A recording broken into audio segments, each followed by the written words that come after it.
Всем привет, дорогие друзья! С вами, как всегда, Фриги Викинг. Всем хорошего настроения, всем улыбок.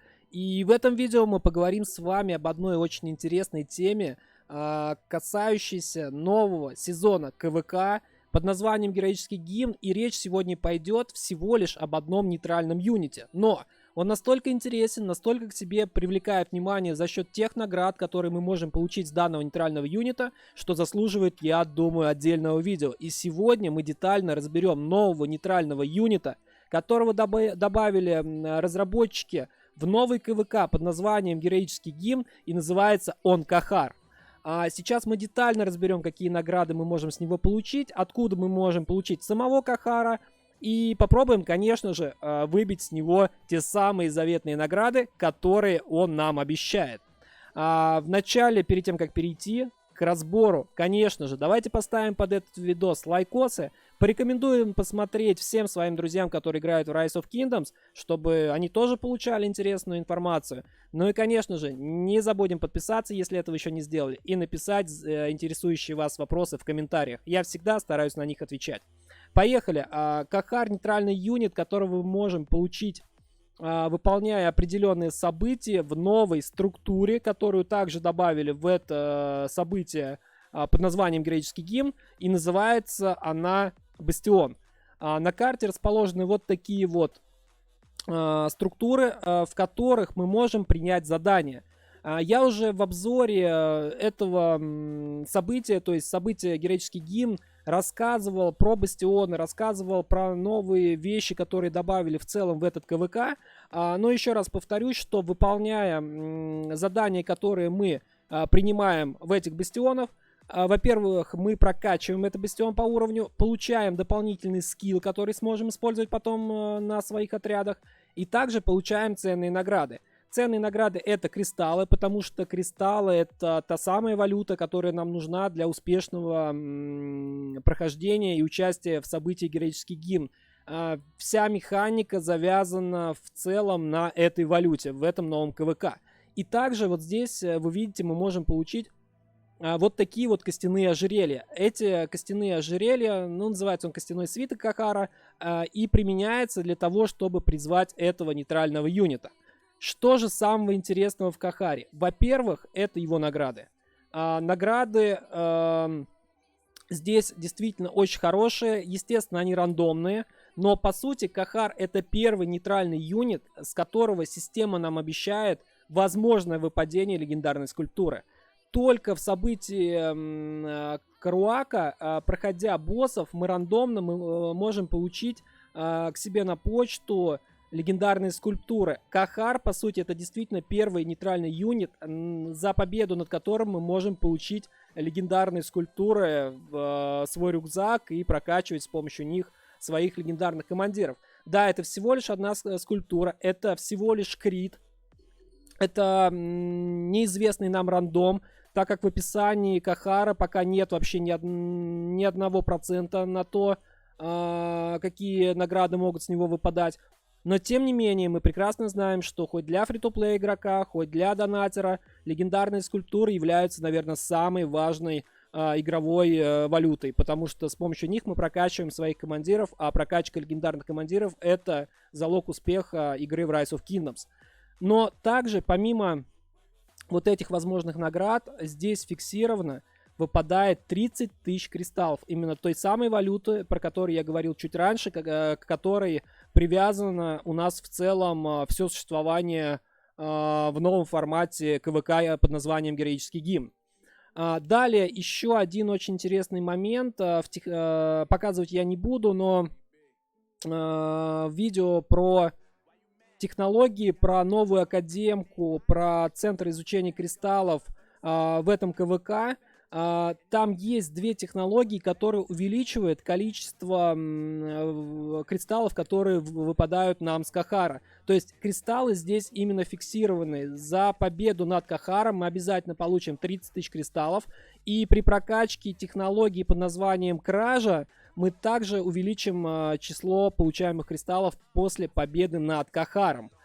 Сейчас мы попробуем его убить. Нападать я буду в 4 отряда. И сразу хочу сказать, что нападение на Кахара будет стоить нам по 190 очков действий с каждого отряда. Я нападаю в 4 отряда, даже 200 очков действий. Для миротворцев это будет 190. Я нападаю в 4 отряда, этого достаточно для того, чтобы убить данного нейтрального юнита на таком аккаунте. Бьется он не очень сложно, но и не могу сказать, что очень легко. Останется, я думаю, может быть, один отряд. Ну, один-два отряда точно, я думаю, умрут. При Т5 аккаунте, я думаю, что это будет дело намного дешевле и интереснее. Я думаю, что в один отряд мы, в принципе, сможем достаточно легко убивать Кахара, и, соответственно, расход очков действия будет минимален. По поводу того, как в целом падают с него награды. Это не награда, которая приходит на почту. С Кахара будет выпадать сундук. Этот сундук мы в течение 10 секунд поднимаем, то есть идет шкала загрузки поднятия наград. И после этого они нам доступны. То есть, в принципе, механика, как в событии Баллады Иоанна, когда с боссов выпадают эти сундуки, мы их поднимаем, оттуда нам выпадают награды. Один отряд уже отлетает с Лохаром. Ну, думаю, что сейчас мы его достаточно легко убьем. Ну, плюс, конечно, то, что хороший аккаунт с Т5 технологиями, даже если мы будем бить Т4 и хорошо прокачанными командирами, будет достаточно, думаю, несложно убивать Кахара. Плюс давайте не забывать про Академию, так как в Центре изучения кристаллов пока на этом аккаунте, так как это Твин, ничего не прокачано, и бонус статов для армии, то есть усиление боевых позиций аккаунта здесь нет. То есть при прокачке Академки это будет делаться намного легче. Так, два отряда отлетело. Ну, как я и сказал, в целом два отряда отлетело. У нас есть еще один Кахар. Сейчас мы этого убьем. Попробуем попытать удачу. Так, вот сундучок. Сокровище Кахара. Сейчас мы его поднимаем. Параллельно пока меняем войска. Для следующего теста.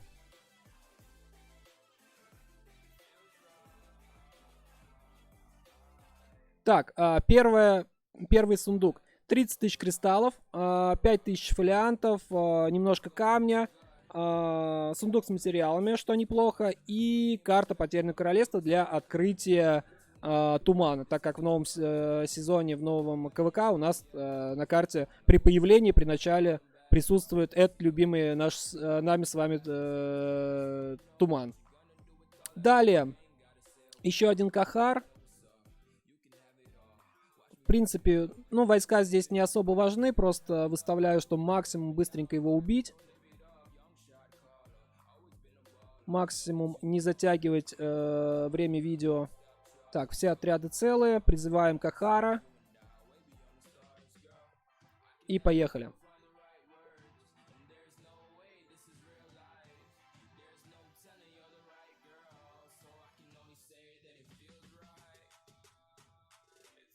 Так, а почему не хватает? Ну да.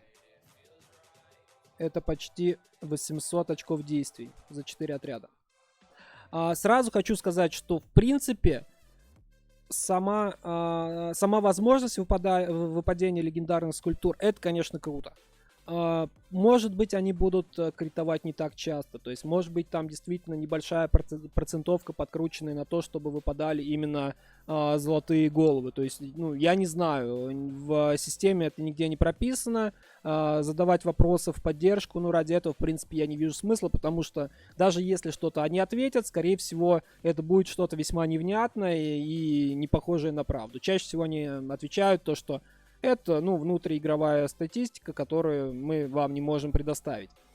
Но в целом, сама возможность — это круто. Но не главное, что головы могут выпадать. В принципе, Кахар сам по себе является весьма доступным и очень полезным нейтральным юнитом. То есть вот эти 30 тысяч кристаллов плюс при прокачке Академки, давайте как раз-таки, в принципе, посмотрим на эти технологии. Так, новая Академка, если кто еще не видел, Центр изучения кристаллов. Вот здесь вот в военных технологиях есть две техи. Это грабеж, которая при прокачке в 5 даст нам плюс 35% вот этих кристаллов, когда мы убиваем Кахара. И есть также Грабеж 2, наверное, он называется. Разработчики вряд ли сильно заморачивались над названием. Да, он еще даст 65%. То есть мы будем в целом бустовать с Кахара 60 тысяч кристаллов, когда мы сможем прокачать эти две технологии. Я не говорю, что это быстро, я не говорю, что это легко. Прокачка технологии в новой академии пока еще под вопросом, то есть насколько она будет легка с точки зрения времени, потому что изучение технологий это все-таки время. Сколько на это потребуется кристаллов и времени, я пока не знаю. То есть на Твине, естественно, сильно не качается вся эта тема, поэтому это будет известно уже чуть позже, когда будет больше статистики по тому, сколько люди смогли там за КВК прокачать себе академку. 3 отряда даже отлетело, ну, немножко по-другому я нападал, в принципе, теми же самыми отрядами. И, в принципе, 60 тысяч кристаллов получать с Кахара будет весьма-весьма неплохо. Плюс по именно вот этим призывам. С Кахаров мы можем получить за игровой день. Я не знаю, какое количество точно, но у нас есть 15 заданий. То есть в Бастионе, вот тут вот если посмотреть, есть 15 заданий, которые мы можем выполнить. Как мне говорили, да, вот подняли сундучок. В целом здесь тоже не выпало нам золотой головы. Но также кристаллы порадовали и материалы тоже порадовали. Знаю, что иногда выпадает по 100 гемов, выпадают как раз-таки ускорение для изучения технологий, и все это, ребята, весьма-весьма неплохо. Что касается количества заданий, как мне сказали, 15 заданий нам доступно, по-моему, в сутки. Если я не ошибаюсь, я точно вам сейчас утверждать не буду касаемо этого, но люди, которые играют в этом КВК, сюда я захожу только пока на Твина. Возможно, скоро мне дадут аккаунт, и я попробую поиграть как раз-таки все боевые действия и узнать побольше вот таких вот нюансов. Но, как мне сказали, 15 заданий мы можем выполнить в день. Не во всех заданиях есть свисток Кахара, но он там присутствует. То есть, если мы даже в течение суток поднимем несколько таких ожерелий, то можно накопить неплохое количество и призывать этих Кахаров. Если тем более мы сможем бить их там в 1-2 отряда при более прокачанном аккаунте, не тратя много очков действий, это действительно очень бустовый и интересный нейтральный юнит, который даст нам кристаллов и, конечно же, дает нам возможность все-таки получить эти золотые головы. Будем надеяться, что удача у вас будет лучше, чем у меня, и вы будете все-таки выбивать, и рандом будет на вашей стороне. В принципе, в этом видео я рассказал и показал все, что хотел о данном нейтральном юните. Я думаю, что оно было вам весьма полезно. По крайней мере, жду от вас в комментариях обратной связи, понравилось ли вам это видео и понравился ли вам такой нейтральный юнит, как Кахар. На этом я буду заканчивать. С вами был, как всегда, ваш старый друг, боевой товарищ Фриги Викинг. Всем хорошего настроения. Скоро увидимся.